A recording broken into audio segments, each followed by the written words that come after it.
Alkanes चल रहा था, हाँ। एल्केन्स में क्या क्या हुआ था, तो एल्केन की प्रिपरेशन चल रही थी और प्रोबेबली हाइड्रोजिनेशन हुआ था। दूसरा वुड्स रिएक्शन हुई थी। वुड्स रिएक्शन आपको याद हो गई होगी, जब एल्काइल हैलाइड को सोडियम ट्राइथर की प्रेजेंस में लेते हैं तो फ्री रेडिकल मैकेनिज्म से हाइड्रोकार्बन बनता है, दैट इज वुड्स रिएक्शन। तो ये हमने पढ़ा था, और इसमें एक इंपॉर्टेंट पॉइंट हमने ये पढ़ा था कि इसमें हमें सोडियम के साथ में ड्राई ईथर लेना चाहिए, मॉइस्चर नहीं होना चाहिए, क्योंकि अगर मॉइस्चर हुआ तो सोडियम उस मॉइस्चर के H2 के साथ रिएक्ट करके H2, जो मॉइस्चर का H2 उसके साथ रिएक्ट करके हाइड्रोजन गैस लिबरेट कर देगा। ठीक है। दूसरा मैंने कहा था कि जो अनसिमेट्रिकल एल्केन्स हैं उनको आप वुड्स से बनाने बनाने जाओगे तो उसकी परसेंटेज यील्ड कॉम्प्रोमाइज होगी, इसीलिए वुड्स की मदद से हम लोग symmetrical alkanes with even number of carbon atoms को बनाना पसंद करते हैं। ठीक है।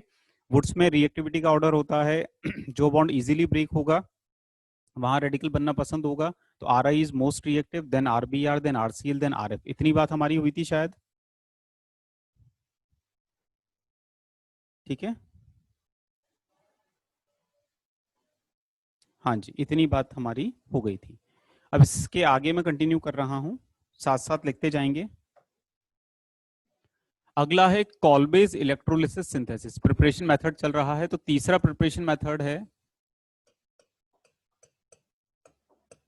कॉलबेज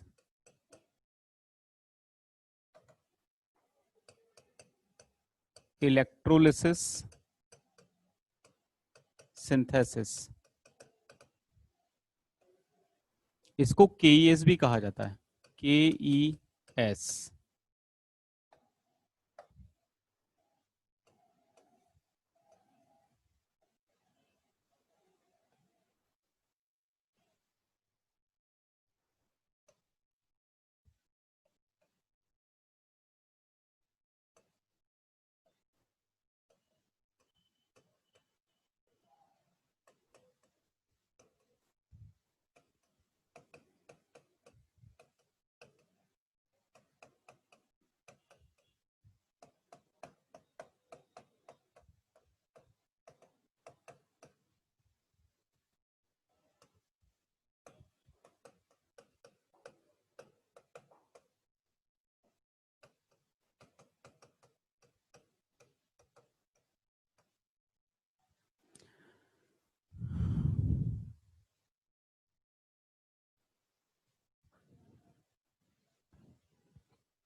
क्लोरोमिथेन और क्लोरोप्रोपेन लिया। क्लोरोमिथेन लिया अगर वुड्स में, तो ethane will be the correct answer. Chloropropane अगर लिया, क्लोरोप्रोपेन मतलब मैं 1 क्लोरोप्रोपेन समझ रहा हूँ, तो n hexane will be the right answer. Dimerize, जो डायमराइजेशन वाले प्रोडक्ट होते हैं वो मेजर होते हैं, और दोनों को अगर मिक्स लिया तब मेजर नहीं, बस डायमराइज प्रोडक्ट होंगे वो डिस्प्रोपोर्शन से मेजर होंगे। उसमें ये नहीं होता कि भैया सेल्फ वाले जो प्रोडक्ट हैं वो मेजर है कि क्रॉस वाला मेजर है, वहां मेजर कोई पूछता नहीं है आपसे। ठीक है, बात समझ में आ गई। चलो अब आगे बढ़ता हूँ। कॉलबेज इलेक्ट्रोलिसिस सिंथेसिस बड़ी इंपॉर्टेंट रिएक्शन। इंपॉर्टेंट इसलिए कि इसका जो निक नेम है मेरे निक नेम से काफ़ी मैच करता है। मेरा पूरा नाम है Kamal Kishore Sharma, nickname KKS। ये रिएक्शन है Kolbe's electrolysis synthesis, nickname KES। तो KKS बड़ा मैच मैच सा लगता है, तो बड़ी इंपॉर्टेंट रिएक्शन है। कभी मेरे पास पेपर बनाने को आता है तो मैं अपने नाम से पेपर बनाना पसंद करता हूँ। ठीक है, तो कॉलबेज इलेक्ट्रोलिसिस बड़ी इंपॉर्टेंट रिएक्शन। अच्छा है क्या, बड़ी आसान सी रिएक्शन है।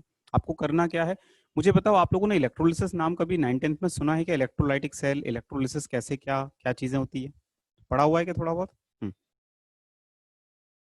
चलो, तो वही चीज़ यहाँ काम आएगी। हम लोग क्या कर रहे हैं बेटा, हमने एक इलेक्ट्रोलाइटिक सेल लिया है। उस इलेक्ट्रोलाइटिक सेल में हमने क्या किया कि प्लेटिनम के इलेक्ट्रोड्स लिए। इलेक्ट्रोड्स दो हैं, एक एनोड है एक कैथोड है। कैथोड को बैटरी के नेगेटिव टर्मिनल से कनेक्ट किया, एनोड को बैटरी के पॉजिटिव टर्मिनल से हमने कनेक्ट किया, और इलेक्ट्रोड्स हमने इनर्ट इलेक्ट्रोड प्लेटिनम के लिए हैं। तो ये पीटी के इलेक्ट्रोड्स हैं, एनोड भी प्लेटिनम का है, कैथोड भी प्लेटिनम का है। अब हमने क्या करा, इस इलेक्ट्रोलाइटिक सेल में जो कार्बोक्सिलिक एसिड होते हैं RCOOH, इनका सोडियम या पोटेशियम सॉल्ट लिया एक्वस फॉर्म में, मतलब एक्वस सॉल्यूशन ऑफ सोडियम और potassium salt of carboxylic acid, ये हमने लिया। ठीक है, और इलेक्ट्रोलिसिस स्टार्ट किया। अब इलेक्ट्रोलिसिस स्टार्ट होगा तो आपको अच्छे से पता है, जानकारी होगी आपको 9th-10th की, कि एनोड ऐसा इलेक्ट्रोड होता है जहां ऑक्सीडेशन फिनोमेनॉन होता है, कैथोड वो इलेक्ट्रोड होता है जहां रिडक्शन फिनोमेनॉन होता है। तो एनोड पर ऑक्सीडेशन होगा,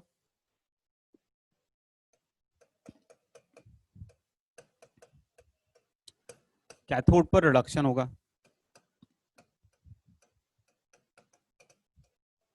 अब ये कैसे होगा, इसको समझने की कोशिश करते हैं। हमारे पास में एक्वस सॉल्यूशन है सोडियम या potassium salt of carboxylic acid का। तो हमें पता है कि ये जो नेगेटिव आयन है, ये नेगेटिव आयन पॉजिटिव इलेक्ट्रोड की तरफ अट्रैक्ट होगा। तो ये जो नेगेटिव आयन है ये पॉजिटिव इलेक्ट्रोड की तरफ अट्रैक्ट होगा। पॉजिटिव इलेक्ट्रोड कौन है? एनोड। और एनोड पर जाकर ये ऑक्सीडाइज होगा। कैसे ऑक्सीडाइज होगा? एनोड पर क्या घटना होगी? तो एनोड पर ऑक्सीडेशन नाम की घटना होगी। कैसे होगी समझना। ये जब RCOO नेगेटिव O पे नेगेटिव है तो GOC कहता है भैया एक बॉन्ड और 3 लोन पेयर। तो एनोड पर जब ये जनाब पहुंचेंगे तो ऑक्सीडाइज होंगे। ऑक्सीडाइज कैसे होंगे? तो ऑक्सीजन के पास ये जो 3 पेयर ऑफ लोन पेयर्स हैं, इन तीनों में से जो टोटल 6 इलेक्ट्रॉन है लोन पेयर को, उसमें से एक इलेक्ट्रॉन रिलीज कर देगा और ऑक्सीडाइज होगा। तो ये ऑक्सीडाइज होगा और क्या कर देगा? RC डबल बॉन्ड O, एक इलेक्ट्रॉन इसने रिलीज कर दिया तो कितने इलेक्ट्रॉन्स बचे? 6 थे, यहाँ पर 5 बचे। 1 2 3 4 5, साथ में एक इलेक्ट्रॉन रिलीज हो गया। तो RCO नेगेटिव अट्रैक्ट होकर एनोड पे पहुंचा और एनोड पर जाकर इसने एक इलेक्ट्रॉन रिलीज कर दिया, ये बना। अच्छा, इलेक्ट्रॉन जब इसने रिलीज करा तो ऊपर पॉजिटिव आया होगा, ऊपर पॉजिटिव और ऊपर नेगेटिव, 0 हो गया, मतलब ओ पे न्यूट्रल हो गया।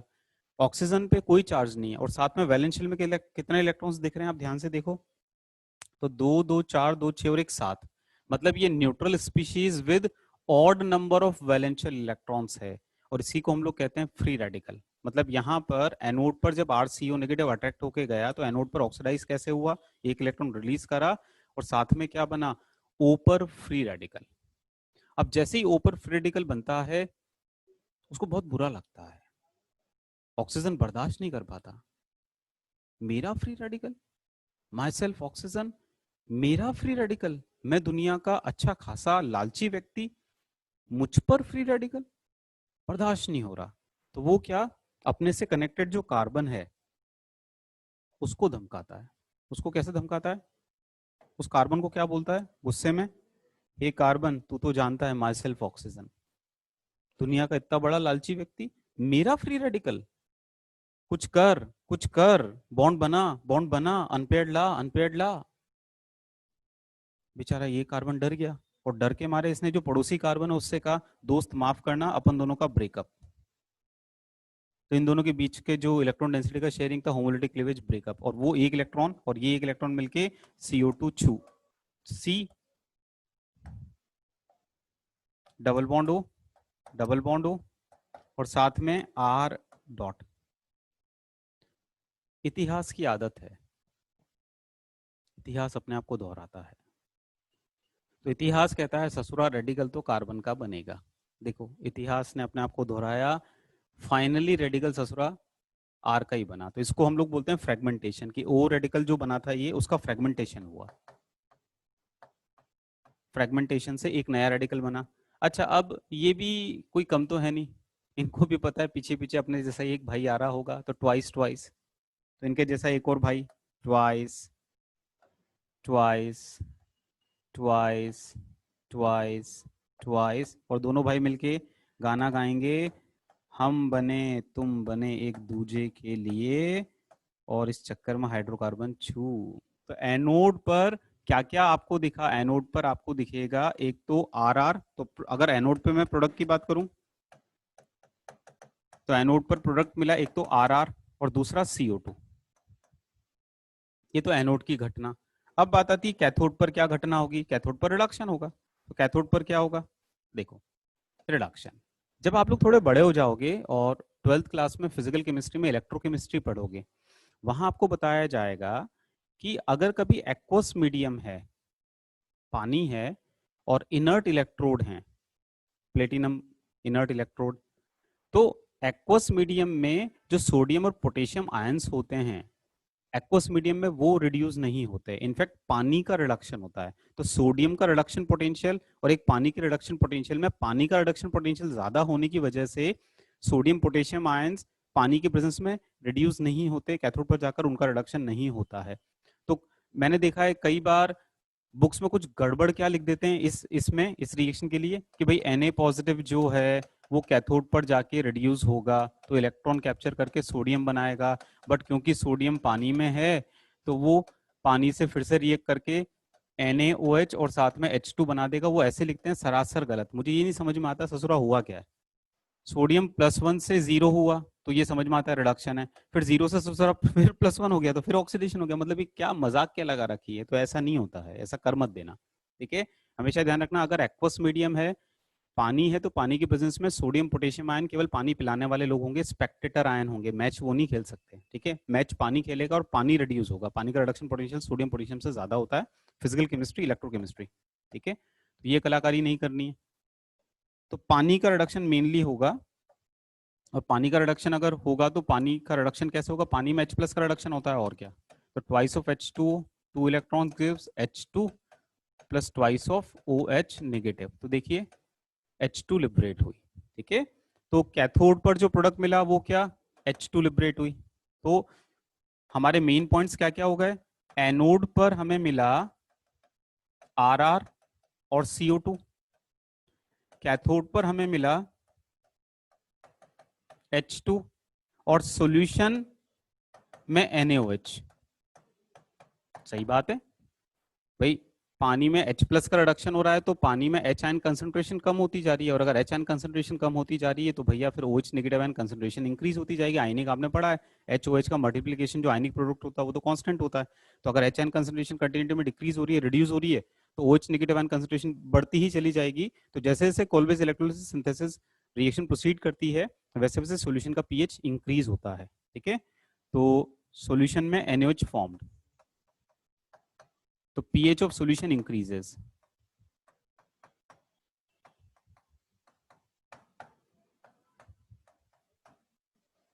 बात समझ में आ गई सभी को, छाप लो फटाफट, जल्दी से छाप लो।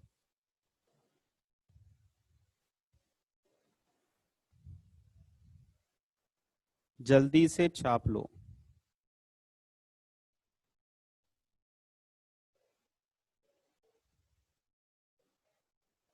छाप लिया, चलो आगे बढ़ते हैं। अब इस पर इलिस्ट्रेशन कैसे कैसे आ सकते हैं,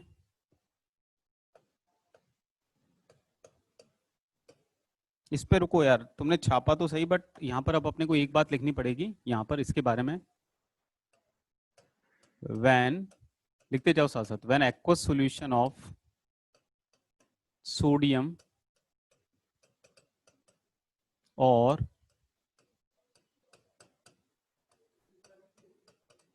potassium salt of carboxylic acid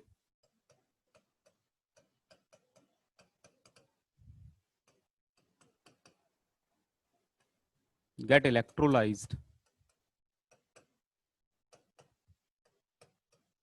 using inert electrode,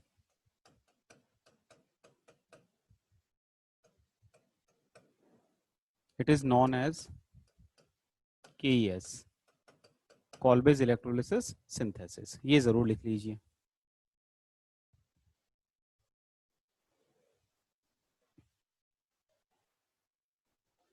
चलिए आगे बढ़ूं।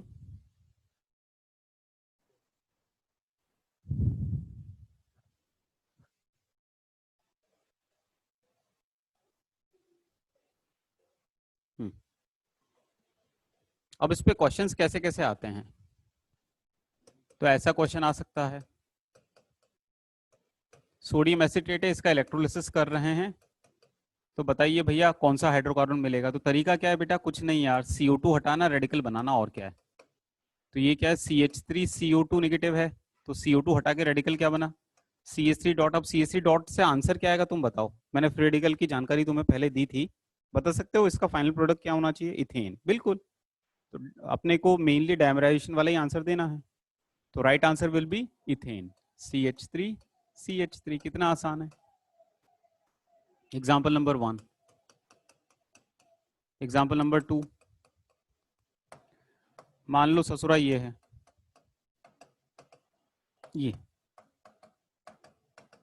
ये सक्सेनिक एसिड का सॉल्ट है बेटा। सक्सेनिक एसिड ऑम्स के, मैंने याद भी करवाया था तुम्हें, याद नहीं होगा वो अलग बात है, बट अगर HH कर दें या तो सक्सेनिक एसिड, तो ये सक्सीनेट है, सक्सीनेट। इसका एक्वस सॉल्यूशन, इलेक्ट्रोलिसिस कर रहे हैं। तो जब भी तुम्हें कार्बोक्सिलिक एसिड का सॉल्ट देखे, इलेक्ट्रोलिसिस दिखे, अरे KES है, CO2 हटा के रेडिकल बना दो, तो क्या होना है, एक रेडिकल यहाँ बनेगा, एक रेडिकल यहाँ बनेगा। अब रेडिकल को तो आप जानते ही हो, अनपेयर इलेक्ट्रॉन जल्दी से जल्दी पेयर अप होना चाहता है। अब ऐसा तो है नहीं कि दूसरे भाई का इंतजार करेगा, अरे जब दो दुखी आत्माएं 1-2 पोजीशन पर है तो किसी का इंतजार थोड़ा करनी है तुरंत। तो ये देखो, तो क्या बन गया, इथीन बन गया। तो ऐसा भी नहीं कि कॉल्बेज इलेक्ट्रोलिसिस से एल्केन ही बनता है, एल्कीन भी बन जाती है, एल्काइन भी बन जाती है। आपने अगर उस तरीके के सॉल्ट लिए हैं तो एल्काइन भी बन जाएगी, क्या दिक्कत है। जैसे ये आपने लिया और इसका कॉल्बेज इलेक्ट्रोलिसिस सिंथेसिस किया, तो इसमें क्या होना है, कोई CO2 हटाइए दोनों और रेडिकल बनेगा, ये CH है, CH है, तो CH double bond CH dot dot, तुरंत बॉन्ड बन के HC ट्रिपल बॉन्ड CH। ठीक है, कॉपी करिए।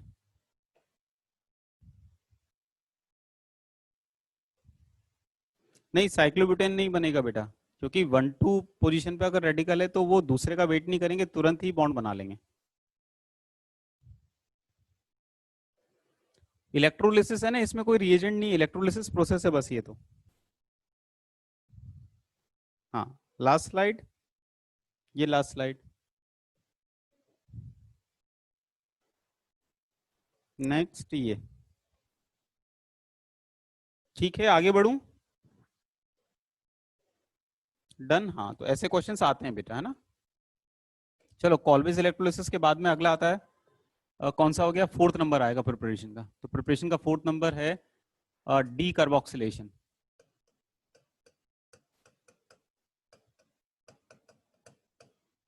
D carboxylation by soda lime, by soda lime. इस वैसे तो सोडा लाइम है, बट मैं इसको बिगाड़ के क्या बोलता हूँ, सोडा लाइम। सोडा लाइम क्या है, एक तो सोडा है NaOH, सोडियम हाइड्रोक्साइड, और लाइम CO, इसको बोलते हैं सोडा लाइम।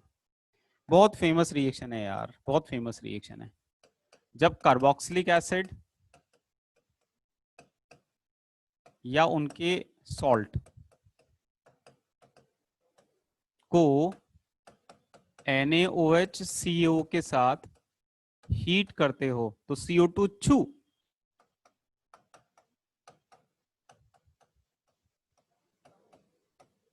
ठीक है, तो एल्केन बनता है।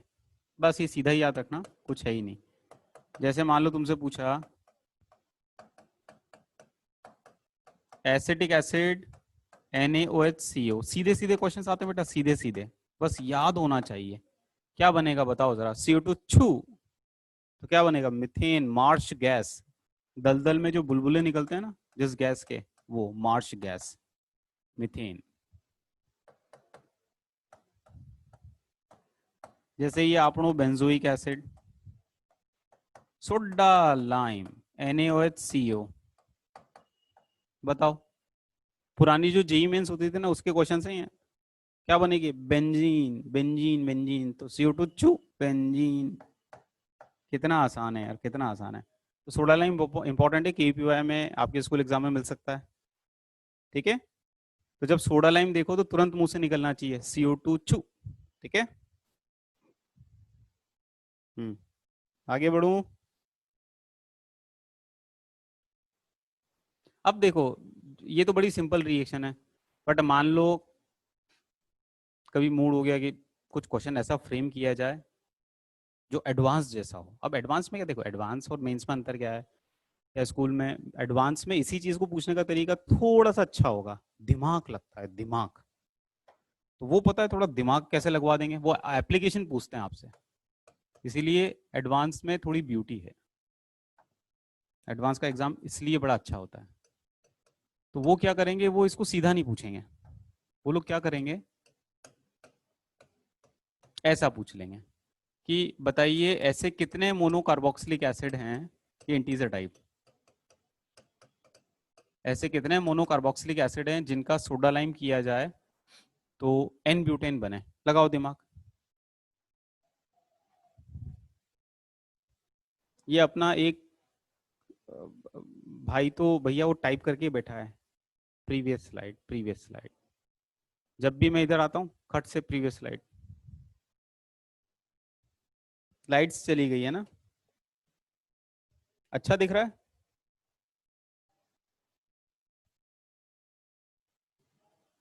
हम्म, हाँ जी, कितना मस्त दिख रहा है वो, चलो यार मेरे को भी अच्छा दिख रहा है। 3, देखो पता है क्या होगा, बहुत अच्छा दिख रहा है मेरे को, बहुत सुंदर दिख रहा है।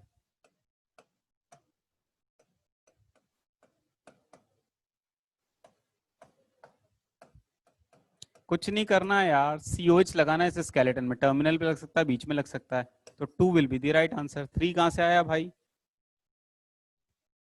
हाँ,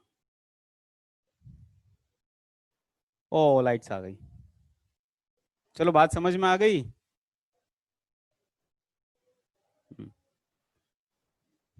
इसके बाद आगे बात करेंगे, तो ये हो गया सोडा लाइम, तो आई थिंक सोडा लाइम समझ में आ गया। अब लास्ट प्रिपरेशन मेथड है, नेक्स्ट इज कौन से नंबर का होगा?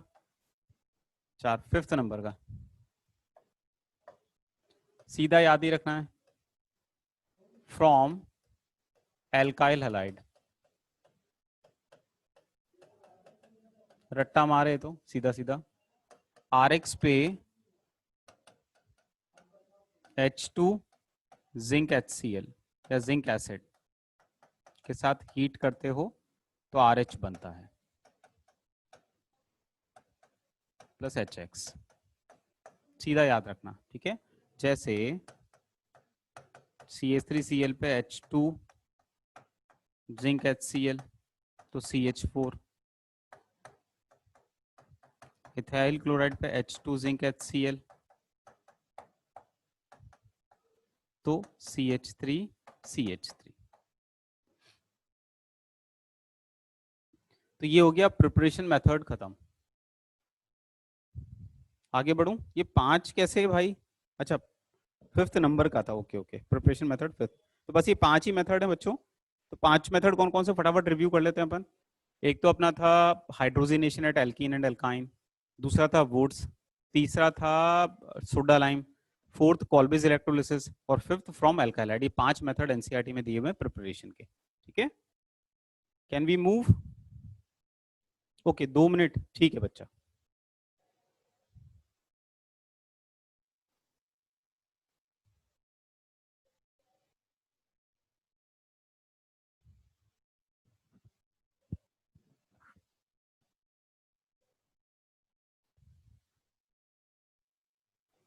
हाँ, ये सब्सटीट्यूशन है।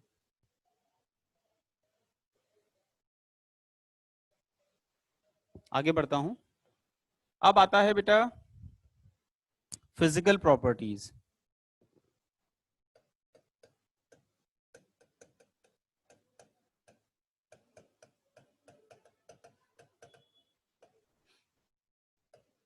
C1 से C4 gas at room temperature, लिखते जाओ, सब याद करना है तो। C5 से C17 liquid, C18 onwards waxy solid,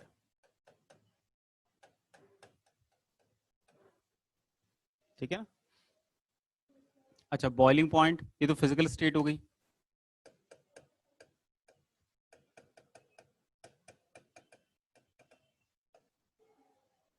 इसके बाद में बॉइलिंग पॉइंट,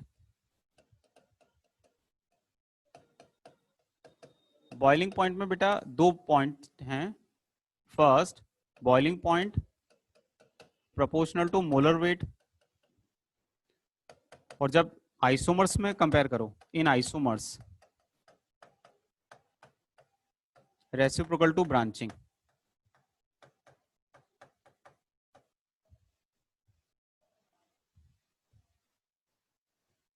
जैसे एग्जांपल 1,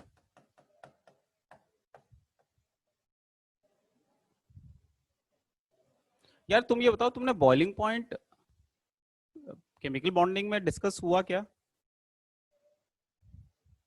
हो गया था ना?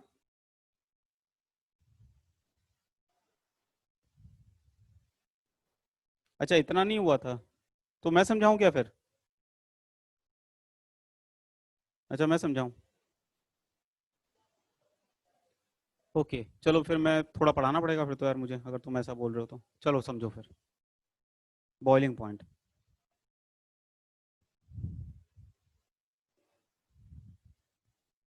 समझो, ये लिक्विड है, तो बॉइलिंग पॉइंट लिक्विड का डिफाइन होता है। आ,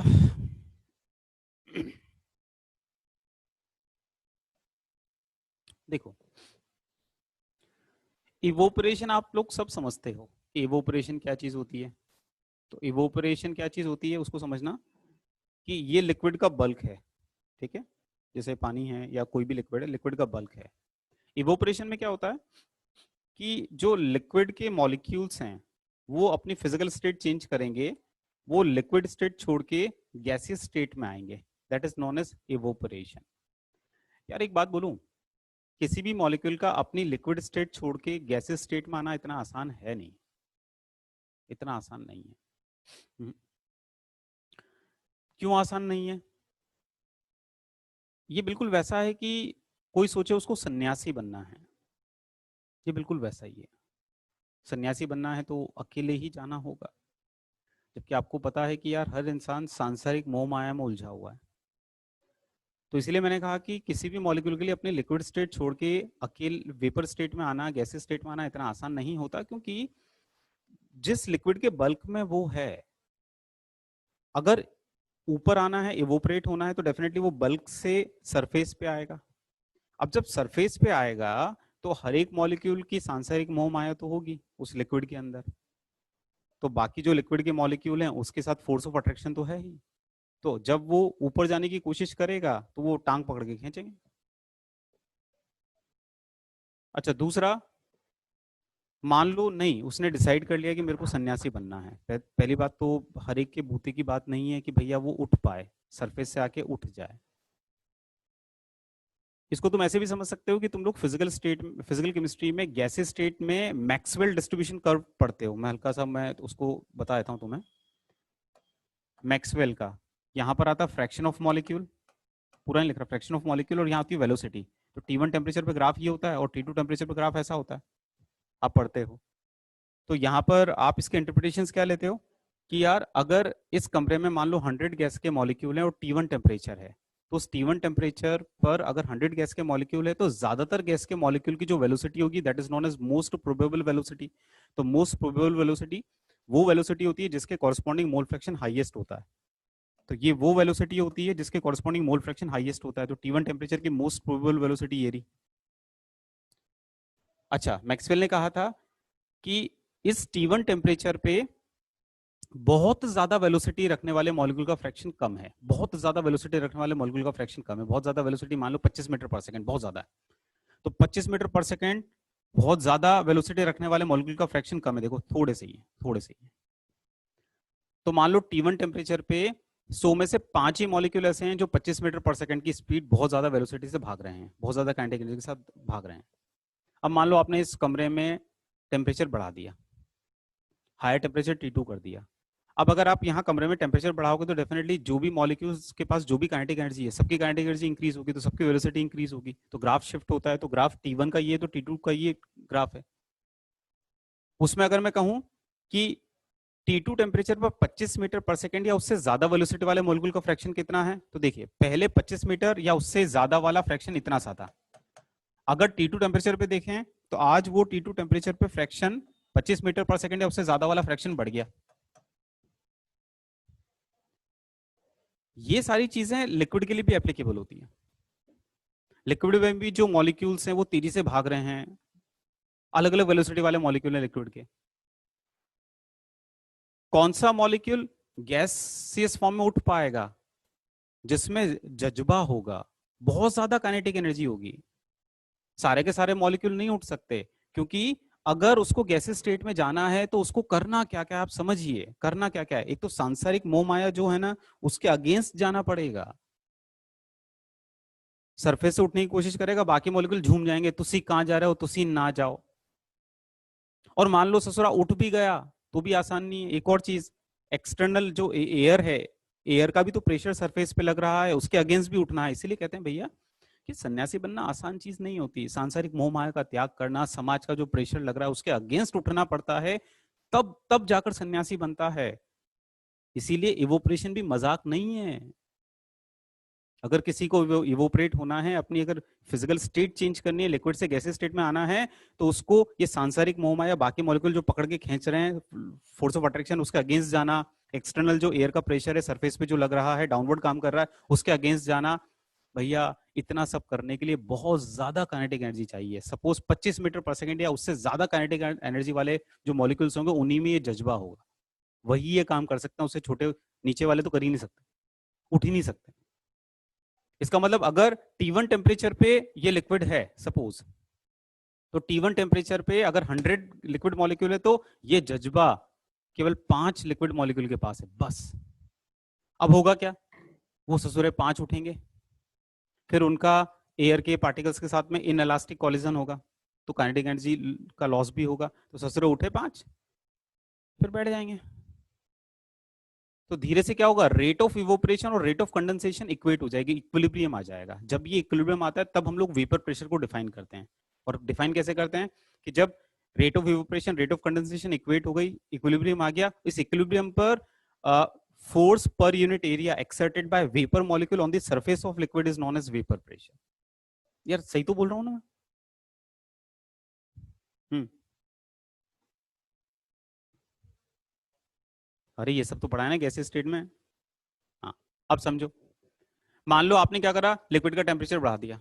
लिक्विड का टेम्परेचर बढ़ा दिया तो बिल्कुल वैसे ही जैसे कमरे का टेम्परेचर बढ़ा दिया, हायर टेम्परेचर कर दिया। तो जहां पर पहले 5 मॉलिक्यूल थे जो 25 मीटर पर सेकंड या उससे ज्यादा काइनेटिक एनर्जी वाले थे, आज वो फ्रैक्शन बढ़ेगा, 10 हो जाएंगे।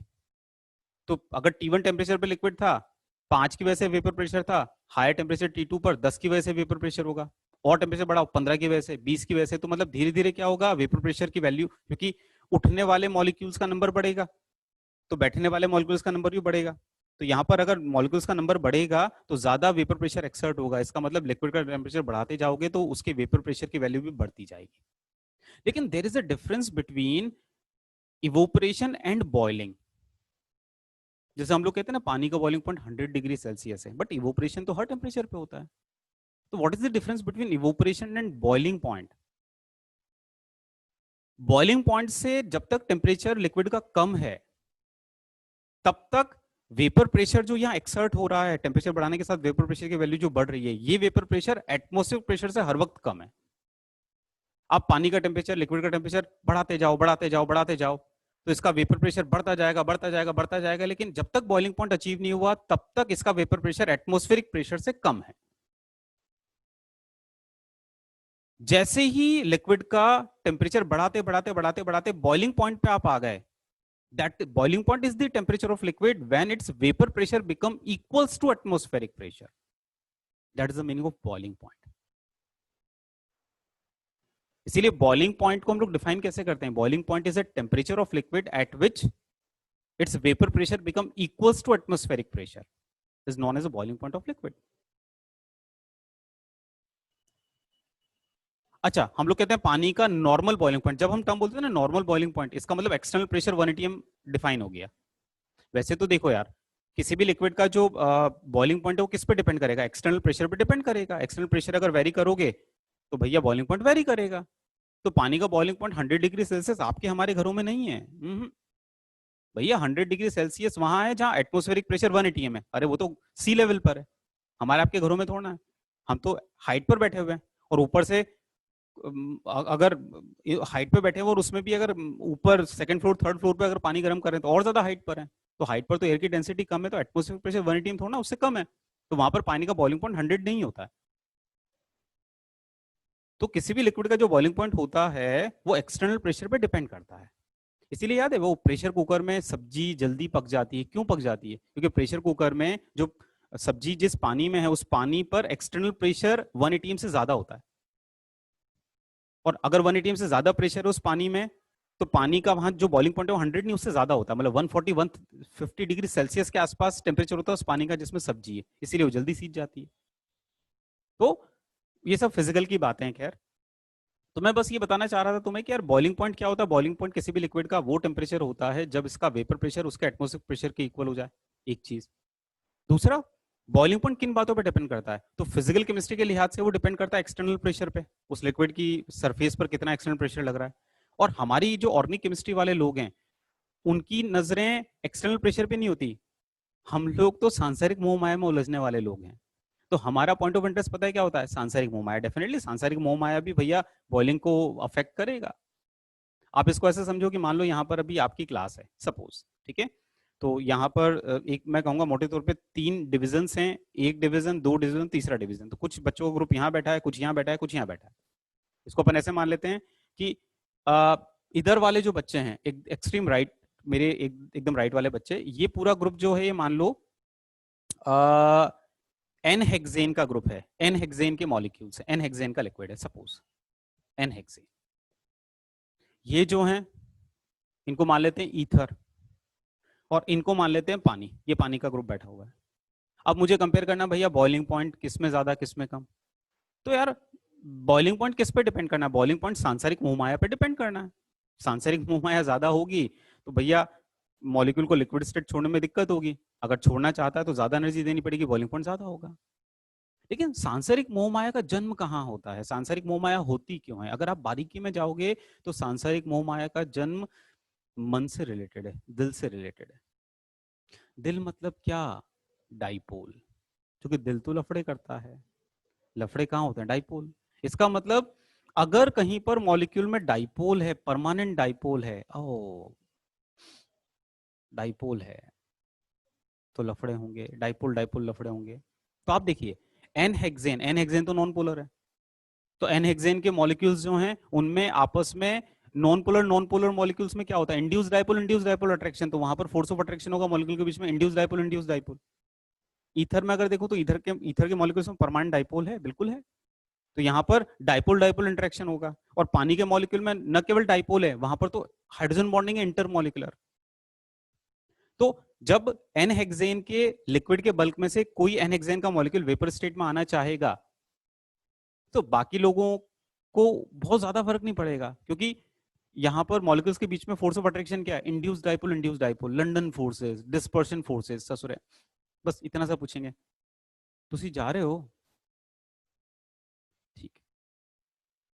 अगर ईथर की बात करूं, ईथर जब उठेगा कोई एक ईथर मॉलिक्यूल तो बाकी ईथर के मॉलिक्यूल के साथ में उसका कनेक्शन कैसा है? Dipole interaction. वो डाइपोल इंटरेक्शन है तो थोड़ी चिंताएं ज्यादा है।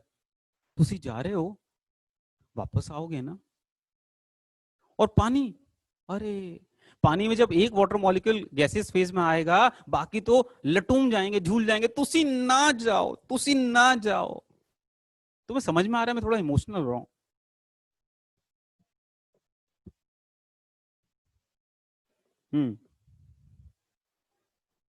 तो बात समझ, इसका मतलब बॉइलिंग पॉइंट ज्यादा किसका होगा? अरे पानी के सैंपल का ज्यादा होगा ईथर से, और ईथर का ज्यादा होगा एन हेक्सेन से, सिंपल सी बात है। इसका मतलब जब हम लोग इन जनरल बोलूं कि बॉइलिंग पॉइंट कंपेयर करते हैं तो हम लोग देखते क्या है? मॉलिक्यूल के बीच में फोर्स ऑफ अट्रैक्शन कैसा है।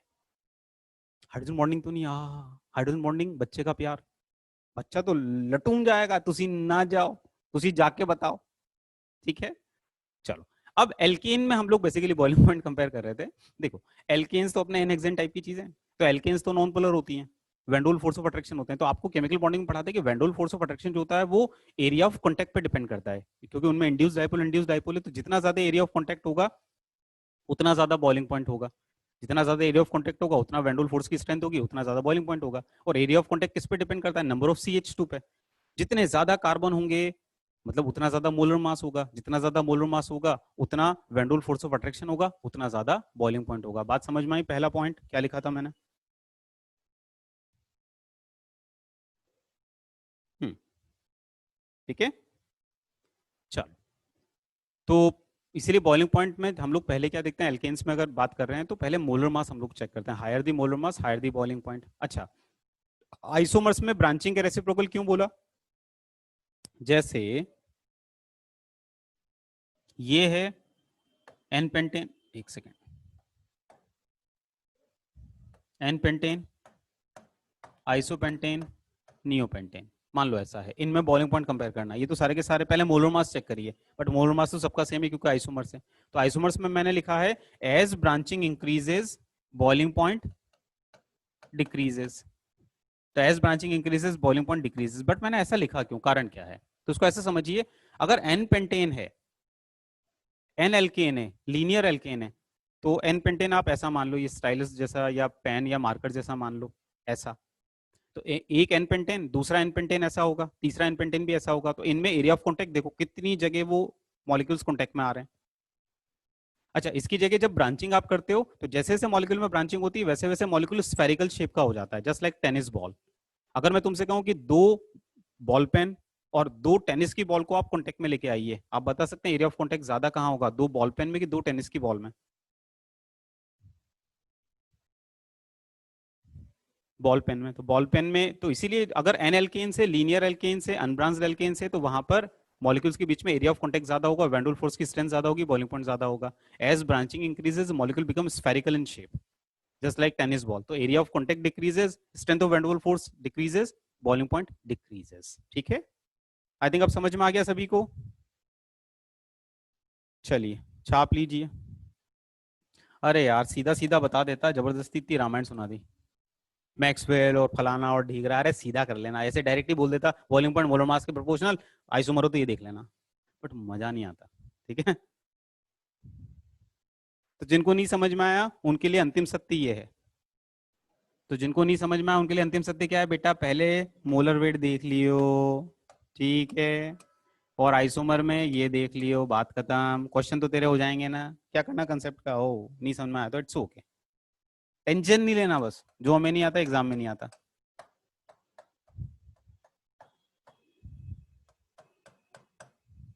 चलो बताओ इन तीनों में।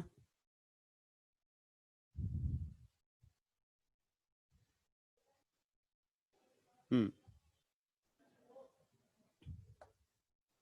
ठीक है, तो पहले मोलर मास देखना, फिर इन isomers one upon branching.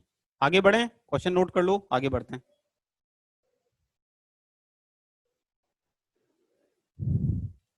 Third point है C18 ऑनवर्ड्स वैक्सी सॉलिड बेटा, C18 onwards, carbon number 18 onwards waxy solid. ठीक है, आगे बढ़ूं?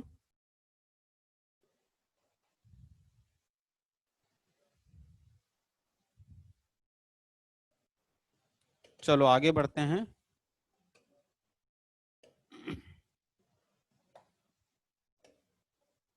इसके बाद में आता है केमिकल प्रॉपर्टीज।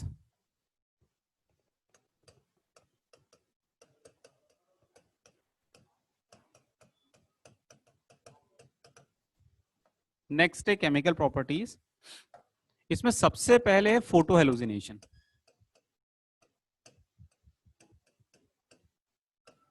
अरे बड़ी इंपॉर्टेंट रिएक्शन, बड़ी इंपॉर्टेंट। मतलब मैं तुम्हें सीधा बोलूंगा, वैसे तो खैर हाइड्रोकार्बन अपन आईआईटी के लिए 12th में ही पढ़ते हैं, ये तो एनसीईआरटी और केवीपीवाई के पर्पज से पढ़ा रहे हैं, बट एग्जाम्स में जितने कॉम्पिटेटिव एग्जामिनेशन आप लोग दोगे, मेंस हुआ, एडवांस हुआ, बिट्स हुआ, जो भी एग्जाम्स आप दोगे XYZ, एल्केन्स पे अगर कभी क्वेश्चन बनता है, photo halogenation most favourite, most favourite. तो उसको बहुत डिटेल में हम लोग पढ़ाते हैं, लगभग 1.5-2 घंटा हम लोग फोटो हेलोजिनेशन पढ़ाते हैं। उतनी बात तो यहाँ नहीं करूंगा, बहुत थोड़ी सी बात करूंगा। तो फोटो हेलोजिनेशन क्या होता है बेटा, समझना। एक कंपार्टमेंट है, इसमें एल्केन और X2 ये लिया और साथ में H न्यू, फोटॉन्स का बम्बार्डमेंट हमने करवाया। फोटो हेलोजिनेशन क्या है, अगर रिएक्शन देखो तो बड़ी सिंपल रिएक्शन है। जब एल्केन को X2H न्यू सनलाइट की प्रेजेंस में लेते हैं, डिफ्यूज सनलाइट, तो R X plus H X बनता है. It is a free radical substitution reaction. Free radical substitution.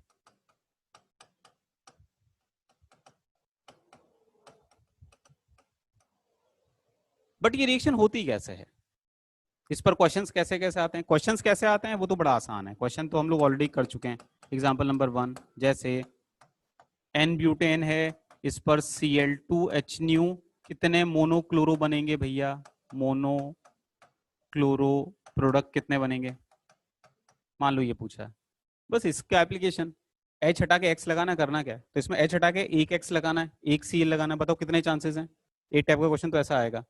बताइए, मोनोक्लोरो प्रोडक्ट स्ट्रक्चरल ओनली, बताइए जरा. तो एक टाइप का क्वेश्चन तो ऐसा आएगा. ये तो आराम से बन जाएगा यार. H हटा के Cl लगाना है, करना क्या.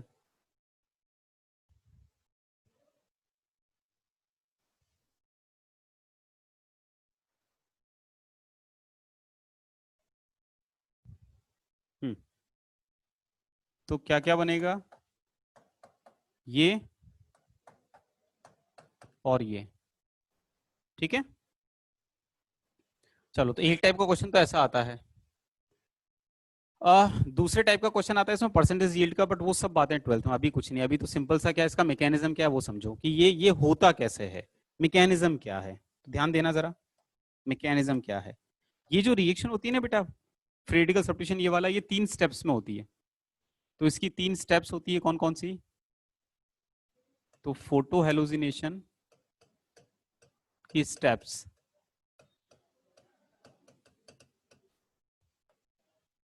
Step number 1,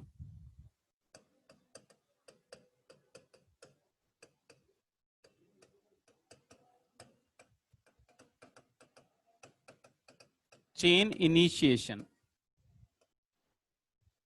step number 2,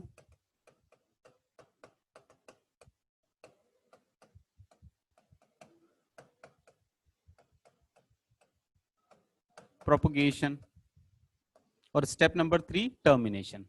initiation क्या होता है बेटा, इनिशिएशन में जो कंपार्टमेंट में X2 है, फोटॉन्स आएंगे और इसमें होमोलिटिक क्लीवेज कर देंगे. तो इनिशिएशन में जो न्यूट्रल मॉलिक्यूल है X2, वो फ्री रेडिकल में कन्वर्ट हो जाएगा with the help of this H new, homolytic cleavage के थ्रू. X डॉट बना. अब चेन प्रोपोगेशन में क्या होगा, वो जो X डॉट है, ये X डॉट एक और जो सबस्ट्रेट है आपका एल्केन, उस पे जाके अटैक करेगा.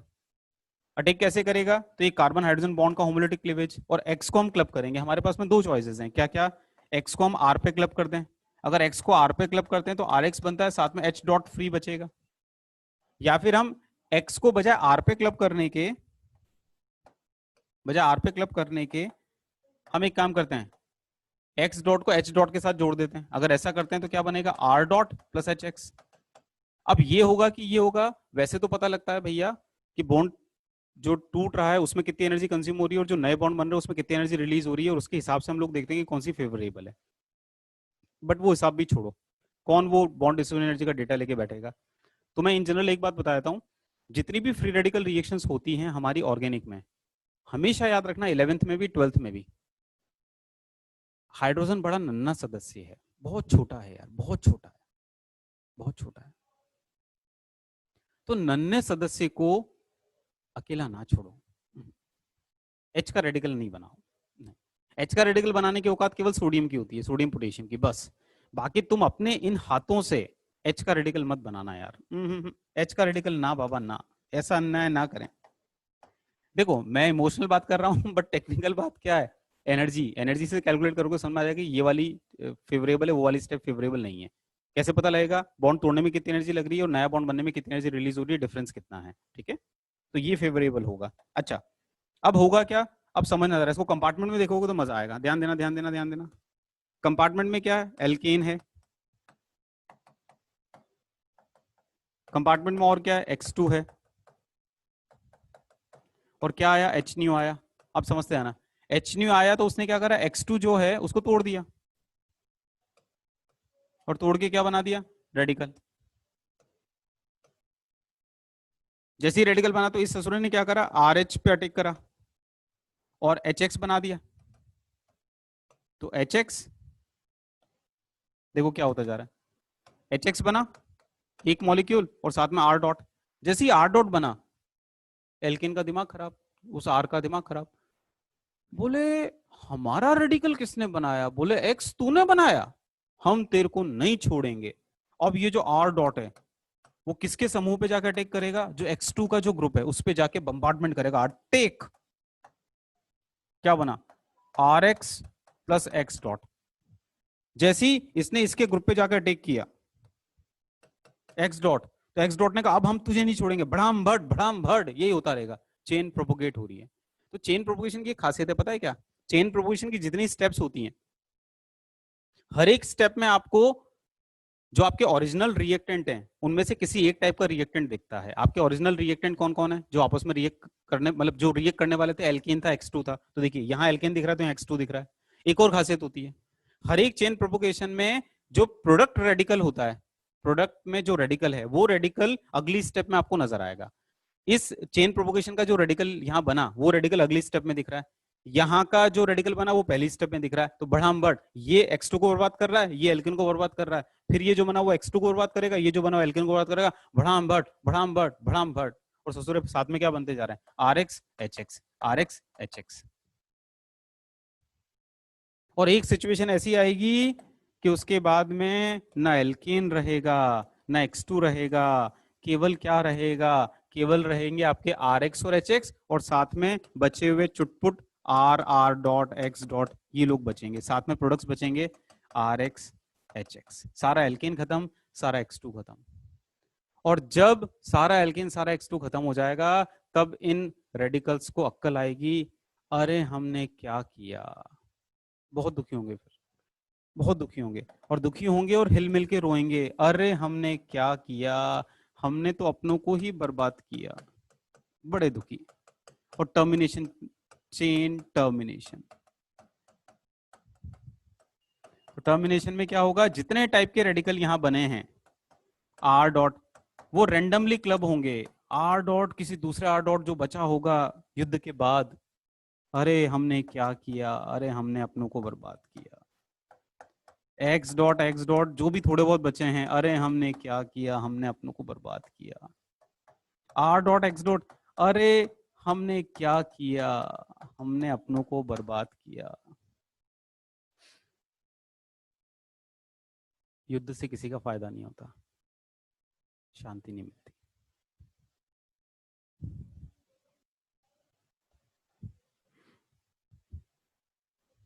ठीक है।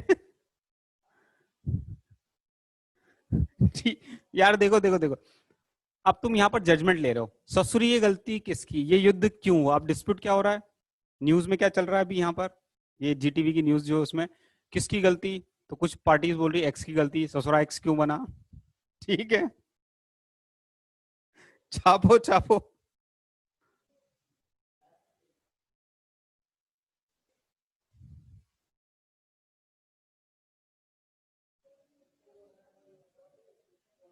चलो लास्ट स्लाइड।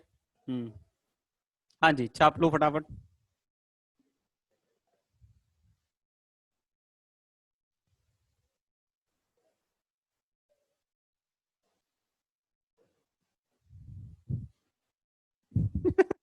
अरे बस बस बेटा, अपन अब महाभारत तो उसमें नहीं आ रहा, अब तुम कॉपी करो यार, तुम तो इमोशनल हो गए यार।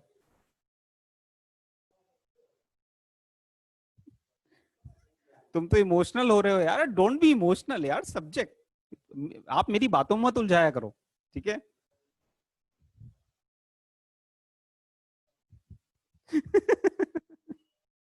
चलो छापो, छाप लिया।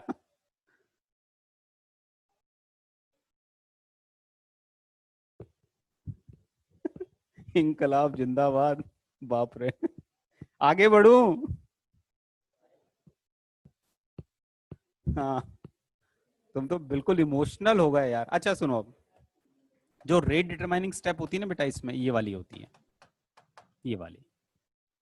तो इससे अपन फोटो हेलोजिनेशन के रेट भी कंपेयर कर सकते हैं। देखो, जैसे किसी ने हमसे पूछा कि फ्लोरिनेशन की रेट ज्यादा होगी कि क्लोरिनेशन की, ब्रोमिनेशन की, कि आयोडिनेशन की, किसकी रेट ज्यादा होगी? तो यहाँ से पकड़ लो, फ्लोरिनेशन में F रेडिकल, क्लोरिनेशन में Cl radical, B R radical, I radical, तो क्या क्या बनेंगे? यहाँ बनेगा H F, H C L, H B R, H I. आप बता सकते हो इनमें से किसके बनने में सबसे ज्यादा अमाउंट ऑफ एनर्जी रिलीज होने वाली है? एच एफ की, एच सी एल की, एच बी आर की, एच आई। उस बॉन्ड के बनने में सबसे ज्यादा अमाउंट ऑफ एनर्जी रिलीज होगी जो बॉन्ड स्ट्रॉन्गेस्ट होता है। कौन सा वाला? एच एफ, बिल्कुल। इसका मतलब जब एफ रेडिकल एल्केन पर बम्बार्ड करके एच एफ बनाएगा, भैया ये तो क्या रिएक्शन होगी यार, खतरनाक स्पीड से होगी, क्योंकि एच एफ क्या स्ट्रॉन्ग बॉन्ड बन रहा है। इसीलिए जो फ्लोरिनेशन होता है वो बहुत ही ज्यादा रिएक्टिव होता है। इनफैक्ट फ्लोरिनेशन तो इतना एक्सोथर्मिक है, इतना वायलेंट है ससुरा, मैं क्या बताऊं। मतलब फ्लोरिनेशन तो अपन डरते हैं, थरथराते हैं फ्लोरिनेशन परफॉर्म करने में। इतना खतरनाक है, आग लग जाती है, इतना एक्सप्लोजन होता है। ठीक है, फ्लोरिनेशन अगर करना है तो हमें तो उसको कंट्रोल करना पड़ता है बाय यूजिंग इनर्ट मीडियम। अब वो उसकी बातें नहीं। तो बस ये कि रेट ऑफ फोटो एलुमिनेशन कोई पूछे तो fluorination most reactive, then chlorination, then bromination, then iodination. Iodination ससुरा इतना स्लो है, इतना स्लो है कि वो रिवर्सिबल होता है, और नॉर्मली तो होता ही नहीं है। तो वो पॉइंट में लिखूंगा।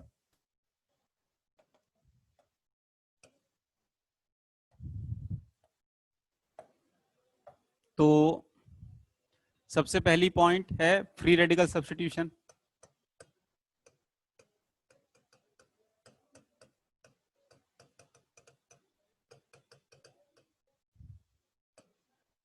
दूसरा point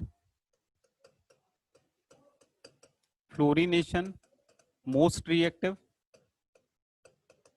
then chlorination,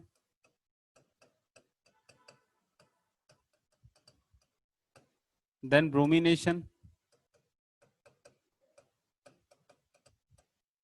then iodination. अच्छा, आयोडीनेशन जो होता है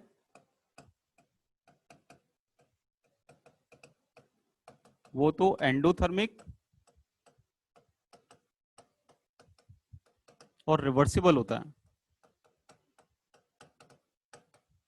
it is carried out in the presence of HiO3 और HNO3, मतलब ऑक्सीडाइजिंग एजेंट की प्रेजेंस में।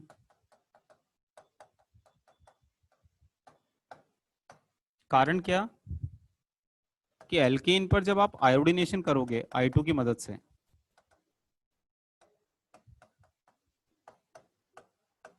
तो ये रिवर्सिबल है।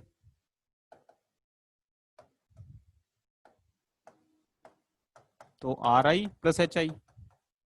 अब क्योंकि ये रिवर्सिबल है, बैकवर्ड भी जा सकता है, तो Ri की यील्ड तो कॉम्प्रोमाइज हो रही है।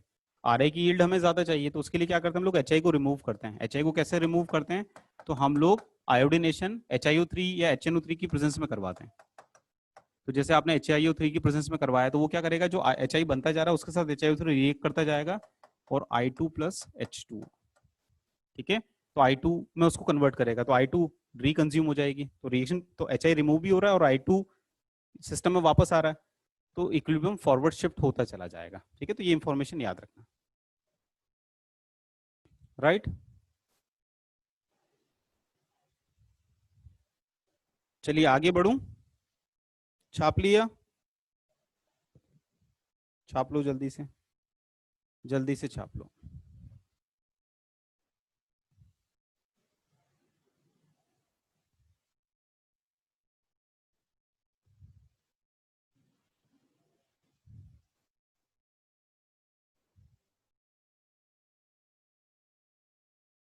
चलो इसके बाद अब कुछ क्वेश्चंस इस पे कर लो आप।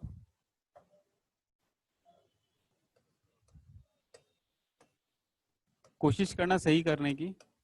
Cl2H न्यू कितने मोनोक्लोरो?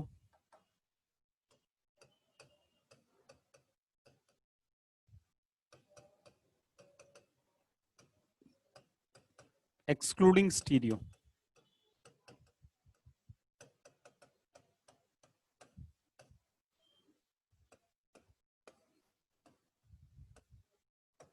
Same question.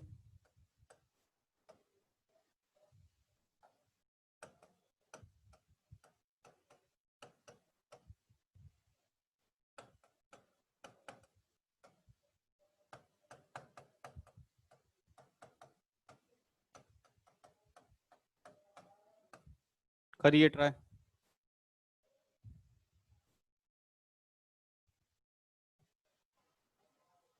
नीचे वाली रिएक्शन कौन सी यार?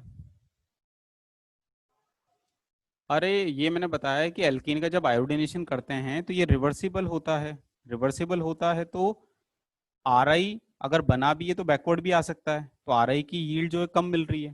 तो यील्ड बढ़ाने के लिए हम लोग क्या करते हैं, हम लोग आयोडीनेशन HiO3 या HNO3 जो ऑक्सीडाइजिंग एजेंट है उनकी प्रेजेंस में करवाते हैं। तो उससे फायदा क्या होता है कि अगर आपने HiO3 की प्रेजेंस में इस रिएक्शन को परफॉर्म करा तो इस रिएक्शन में जो HI बनेगा वो HI HiO3 के साथ में रिएक्ट करके I2 में कन्वर्ट होगा।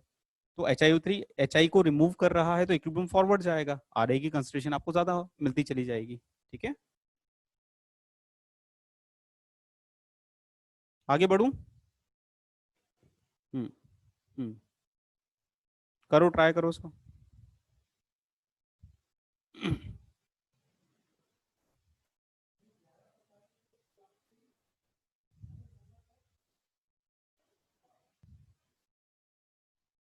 हाँ जी, यहाँ देखना कितने,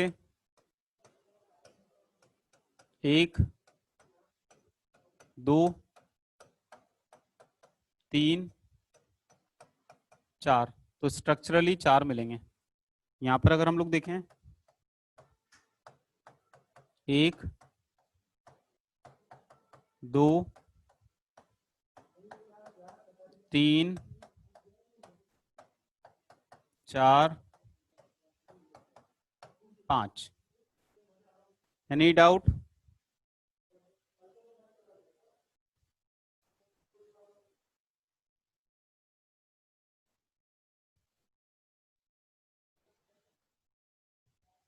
हाँ बना लो बेटा, बना लो, बना लो।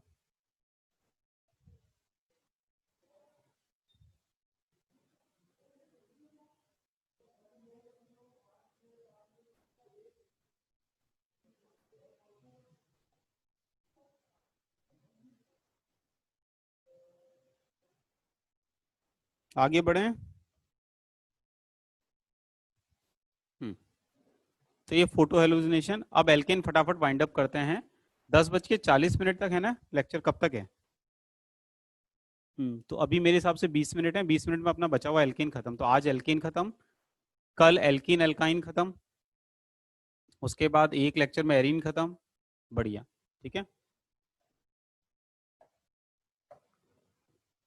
हाँ जी, अगली रिएक्शन है, तो ये फोटो हेलोजिनेशन हुआ, सेकंड है तो छुटपुट रिएक्शन है, aromatisation.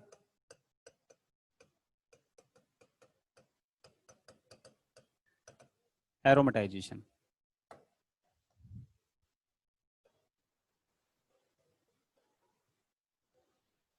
N hexane onwards,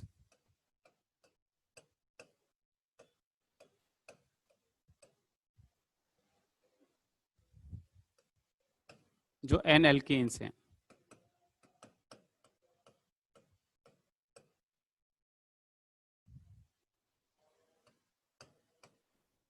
when heated with oxides of vanadium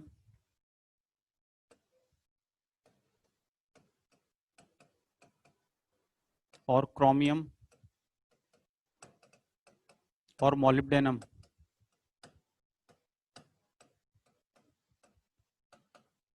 supported over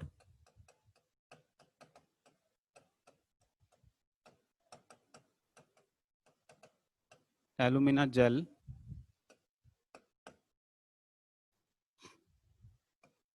at 773 Kelvin, 10 to 20 atm pressure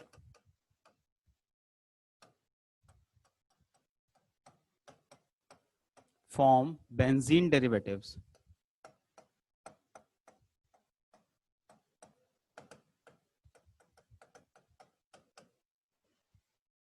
जैसे ये है आपकी एन हेक्सेन,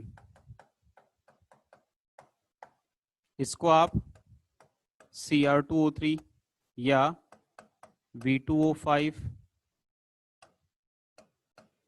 या MO2O3 मोलिब्डेनम ऑक्साइड,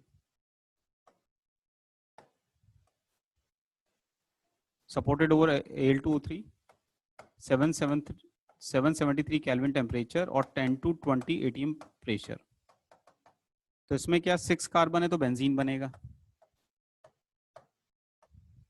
अगर 7 कार्बन है, 2 2 4 2 6 और 7 एन हेप्टेन, सेम कंडीशंस, तो बनेगा बेंजीन डेरिवेटिव है, तो बेंजीन तो आएगा, एक कार्बन फ्री है तो मिथाइल, तो toluene will be the correct answer. ऐसे ही एन ऑक्टेन हुआ, मान लो 2 2 4 2 6 2 8 एन ऑक्टेन, तो भी बेंजीन डेरिवेटिव ही बनना है, तो इथाइल बेंजीन, जाइलीन ये बनेंगे।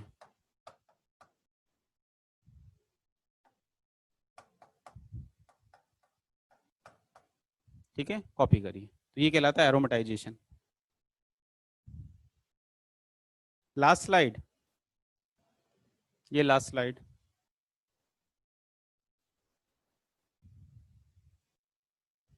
ठीक है,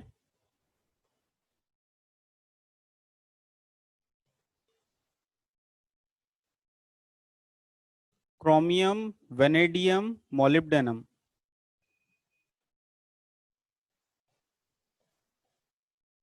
supported over alumina gel at 773 Kelvin, 10 to 20 atm pressure, form benzene derivatives.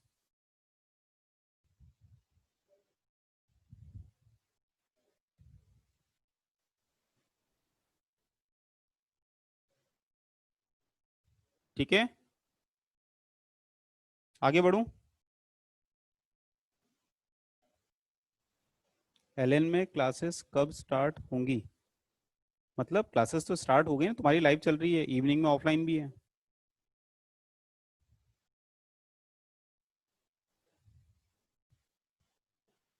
कितने बच्चे आते हैं? बच्चे तो आते हैं ना। हम्म,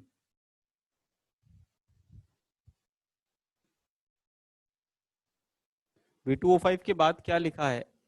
M2। अरे यार, मोलिब्डेनम ऑक्साइड का फॉर्मूला नहीं बना सकते क्या?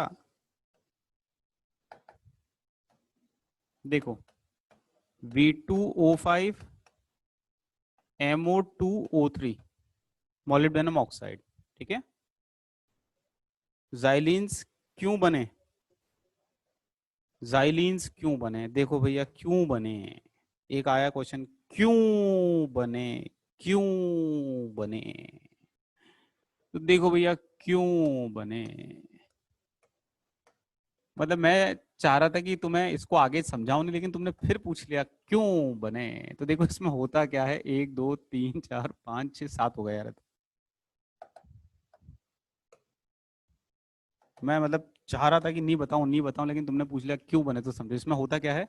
जब एन एल्केन्स को आप लेते हो तो बेंजीन डेरिवेटिव बनते हैं, रेडिकल मैकेनिज्म से रिएक्शन होती है, तो होगा क्या, पहले यहाँ रेडिकल बनेगा,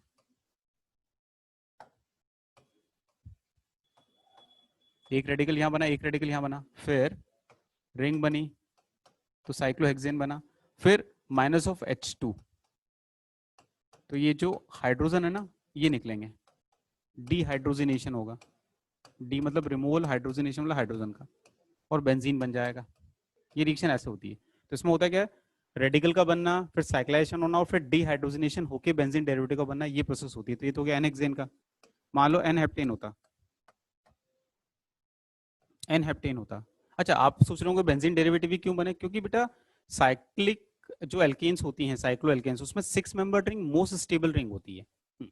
बेयर सिंगल स्ट्रेन नहीं, हीट ऑफ कंबशन से ये पता लगता है कि 6 मेंबर रिंग मोस्ट स्टेबल है, इसलिए सबसे ज्यादा स्टेबल जो रिंग है वही बनती है। तो 6 मेंबर साइक्लोहेक्सेन बनता है, फिर डिहाइड्रोजनेट होकर बेंजीन डेरिवेटिव बन जाता है। तो इसमें भी 6 मेंबर रिंग कैसे बनेगी, तो एक रेडिकल यहाँ बना, एक रेडिकल यहाँ बना, तो पहले ये बना मिथाइल साइक्लोहेक्सेन, और उसके बाद में -H2 हुआ के ये बन गया बेंजीन।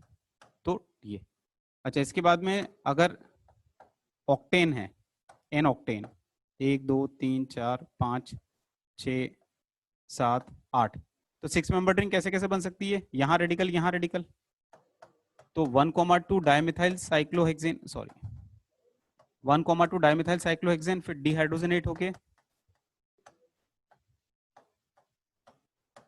ये बन गया जाइलीन। ठीक है, या फिर इसमें दूसरी पॉसिबिलिटी क्या है बेटा, इसमें दूसरी पॉसिबिलिटी है कि 6 मेंबर रिंग तो बनानी है, तो ये भी तो हो सकता है कि यहां रेडिकल बने, तो 1 2 3, 1 2 3 4 5 6 यहां रेडिकल बने और फिर ये क्लब हो जाए। अगर ऐसा हुआ तो 6 मेंबर रिंग और इथाइल फ्री है, और फिर -H2 तो इथाइल बेंजीन। अब समझ में आया क्यों बने। यार मैं चाह रहा था ये नींव पढ़ाना पड़े, लेकिन तुमने पूछ ही लिया कुल मिला के।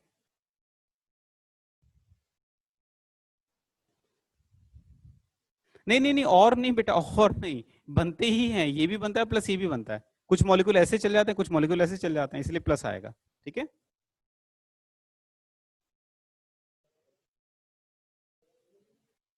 आगे बढ़ू। यार ये सब अपन 12th में पढ़ने वाले थे यार, ये इतना थोड़ा 11th में पढ़ाते हैं। एनसीईआरटी के नाम पर इतना थोड़ा पढ़ाते हैं, एनसीईआरटी में दूर दूर तक ये दिया ही नहीं है, केवल सीधा सीधा लिखा हुआ है। ठीक है, चलो आगे बढ़ता हूँ। इसके बाद में अब फटाफट सिलेबस खत्म एल्केन का। अब आइसोमराइजेशन,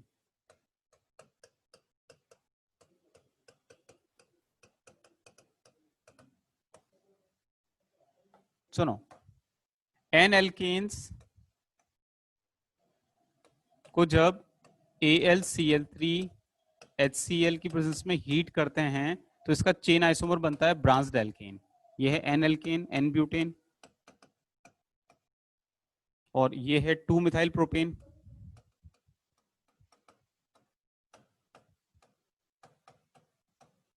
ये दोनों क्या है, ये दोनों आपस में चेन आइसोमर्स हैं। इसको अगर मैं ए मान लूं, बी, या यहां लिख देता हूं मैं, these two are chain isomers.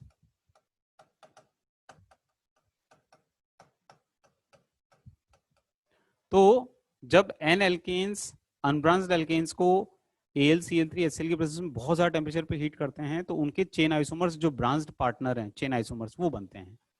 अब इसका कोई ये कहलाता है आइसोमराइजेशन, तो ये दोनों है तो आइसोमर्स ही ना, बट इसका कोई मैकेनिज्म दिया हुआ नहीं है एनसीईआरटी में।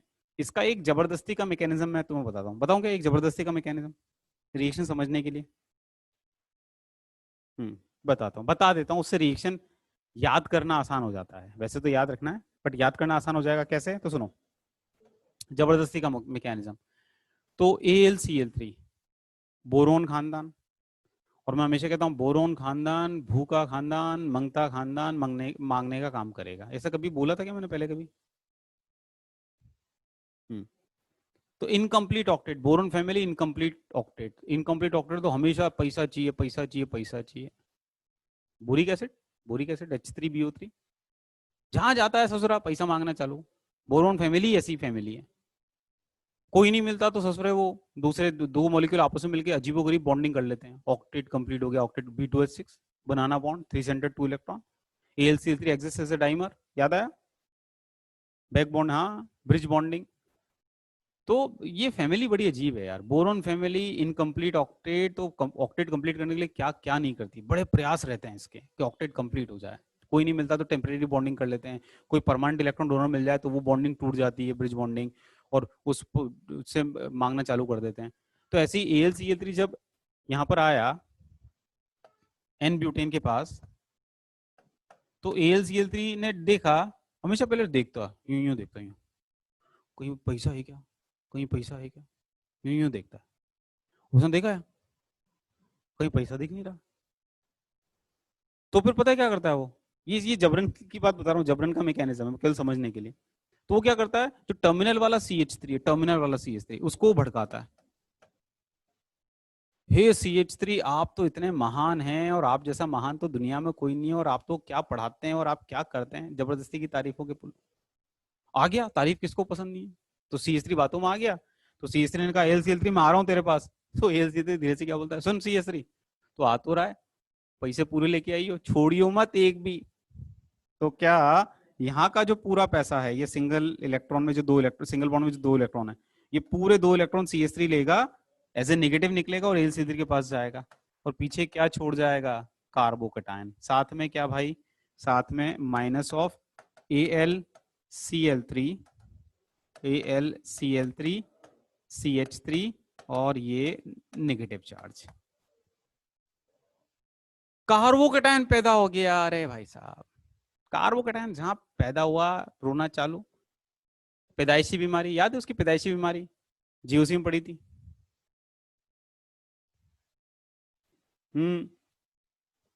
क्या पैदाइशी बीमारी, ये दिल मांगे मोर, रीअरेंजमेंट। ससुरो इसी दिन के लिए पढ़ाया, बोला था मैंने पढ़ाते वक्त भी कि ऑर्गेनिक केमिस्ट्री में जहां रिएक्शन के बीच में कार्बोटाइन बना वहीं मैं आगे नहीं जाऊंगा, मेरे को ठीक करो फिर जाऊंगा। तो उसको ठीक करना आना चाहिए आपको, ठीक करना आता, रीअरेंजमेंट। तो रीअरेंजमेंट, ये दिल मांगे मोर, मोर, ये देखिए हुआ रीअरेंज। अच्छा, इसके बाद अब क्लाइमेक्स सिचुएशन। ये मेरे डायलॉग बड़े काम आएंगे ऑर्गेनिक में, 12th तक काम आएंगे। क्या, बोरोन खानदान, मंगता खानदान, जहां देखो मांगने का काम। अच्छा, उसके बाद एक और बात है, जब इनका ऑक्टेट कंप्लीट हो जाता है ना, ऑक्टेट कंप्लीट हो जाता है, देखो इसका ऑक्टेट कंप्लीट हो गया AlCl3 का, क्या लिखा हमने, AlCl3 CH3 नेगेटिव, तो ऑक्टेट कंप्लीट हो गया। जैसे इनका ऑक्टेट कंप्लीट होता है, अरे भाई साहब क्या मुस्कुराहट आती है चेहरे पे।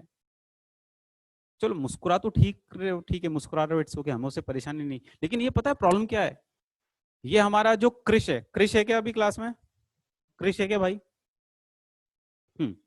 तो ये पता है क्या कहता है, बोरोन फैमिली का जब ऑक्टेट कंप्लीट होता है तो चलो मुस्कुरा रहा है ठीक है, लेकिन मुस्कुराने के साथ साथ ये गलती करता है, ये हमारे जो क्रिश है उसको चिढ़ा देता है। हाँ, क्रिश को चिढ़ा रहा है, ये जो नेगेटिव है ना, ये क्रिश को चिढ़ा रहा है, क्रिश बेटा तेरे को चिढ़ा रहा है कि देख क्रिश तेरे रहते मेरा ऑक्टेट कंप्लीट, देख क्रिश तेरे रहते मेरा ऑक्टेट कंप्लीट। अब यार अगर कोई क्रिश को चिढ़ाएगा, क्रिश है तो हमारे परिवार का हिस्सा ना, हम सबके परिवार का हिस्सा है, हमारी क्लास, हमारा जो परिवार है उसका हिस्सा है, तो अगर कोई क्रिश को चिढ़ाएगा तो आपको हमको बर्दाश्त होगा क्या? नहीं होगा। तो हम पता है क्या करेंगे, अच्छा हमारे क्रिश को चिढ़ा रहा है, मतलब हमें चिढ़ा रहा है, हमें चिढ़ा रहा है, तो हम पता है अक्षय कुमार खन्ना का एक डायलॉग, ये डायलॉग किसी मूवी का है, कौन सी मूवी का है वो बता सकता है? ए, ये डायलॉग कौन सा, हाउसफुल 2 का है, हाउसफुल 4 का है, वहां किसी का है, बोले अक्षय कुमार खन्ना को डायलॉग, तो बस यही करना। तो क्लाइमेक्स सिचुएशन में ये चिढ़ा रहा है क्रिश को, तो ऐसे बोलेगा ना, तो उससे पता है क्या होगा, जो इसके पास गया था पैसे लेके वो घबरा के बाहर आ जाएगा। तो घबरा के बाहर आ गया तो वापस क्या बचा, AlCl3, और वो घबरा के बाहर आ गया जो इसके पास गया था। फिर करना क्या, ये यहाँ आके तबला बजा देगा, ले का बन गई, 2 मिथाइल प्रोपेन बन गई, समझ में आई?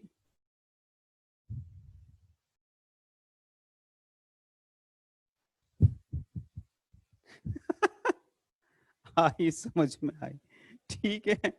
अरे जबरदस्ती का मैकेनिज्म प्रिस्क्राइब कर दिया, राइट। जिनको नहीं समझ में आया, ये जो बोर्ड पे लिखा है अंतिम सत्य है, रट लेना। हम्म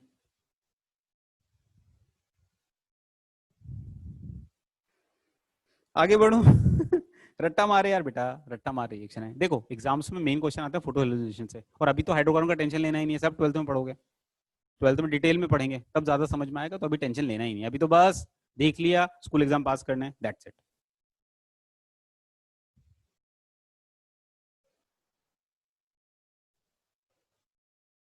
अरे क्यों परेशान हो रहे हो, रटना पड़ेगा कि नहीं रटना पड़ेगा, हो क्या टेंशन।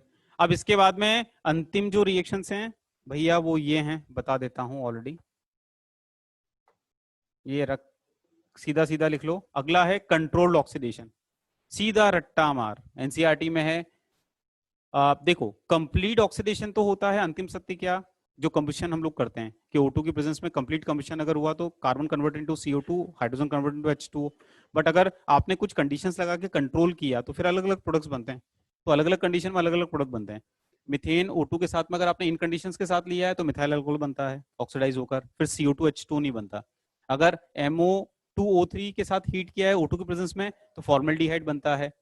इथेन को O2 के साथ में एमएन एसिटेट की प्रेजेंस में एसिटिक एसिड, केमिनोफोर के साथ में अगर आपने ये लिया है तो 3 डिग्री हाइड्रोजन जो है वहां पर अल्कोहल बन जाता है। तो सीधा याद करना है, एनसीईआरटी की एज इट इज रिएक्शन से एज इट इज पूछी जाती है, ठीक है।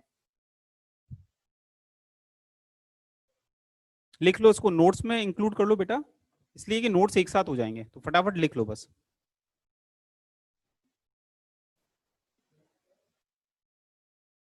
केवीपीवाई कितने बच्चे दे रहे हैं बताइए मुझे जरा, केवीपीवाई कितने बच्चे दे रहे हैं, कितने हो, काउंट करना दीपक भैया।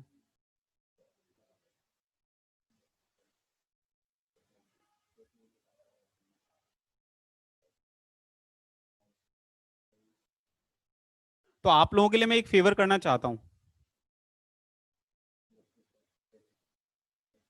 मैंने कल ऑफलाइन क्लास में भी कहा था बच्चों को, फेवर ये बेटा, कुछ बच्चों का मेरे पास में मैसेज आया कि सर हेलो फॉर्म ये कौन, अब हेलो फॉर्म के क्वेश्चंस भी केवीपीवाई में एल्डोल के भी हैं, कैनिजारो के भी हैं।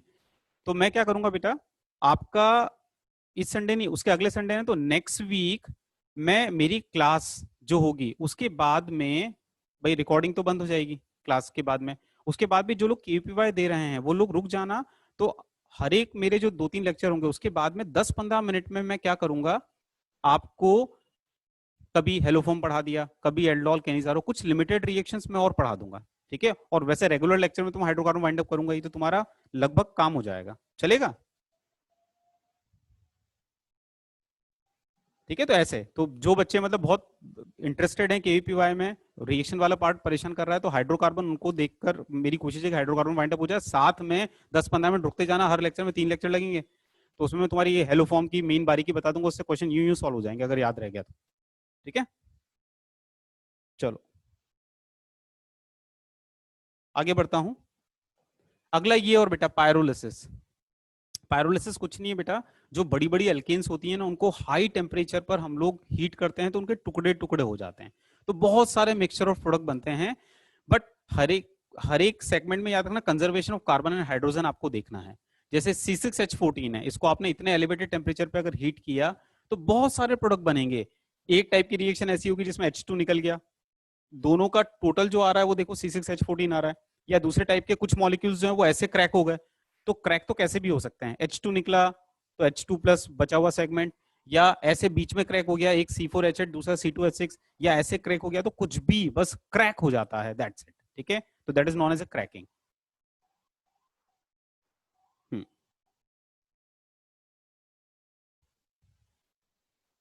राइट, और लास्ट में steam, reaction with steam. This is all about what, this is all about alkanes. ठीक है, अच्छा इसके बाद में अब रिकॉर्डिंग बंद होने के बाद में केवीपीवाई वाले बच्चे 10 मिनट रुकना, मैं तुम्हें हेलोफॉर्म बता देता हूँ, रिकॉर्डिंग आप बंद कर दो।